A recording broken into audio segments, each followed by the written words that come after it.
أعوذ بالله من الشيطان الرجيم. بسم الله الرحمن الرحيم. واذكر في الكتاب إبراهام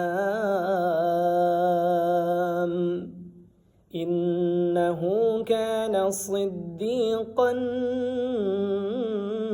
نبيا إذ قال لأبيه يا أبت لم تعبد ما لا يسمع ولا يبصر ولا يغني عنك شيئا يا أبت إني قد جاءني من العلم ما لم يأتك فاتبعني أهدك صراطا سويا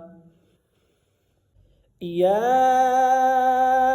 أبت لم تعبد الشيطان إن الشيطان كان للرحمن عصيا يا أبت إني أخاف أن يمسك عذاب من الرحمن يا أبت إني أخاف أن يمسك عذاب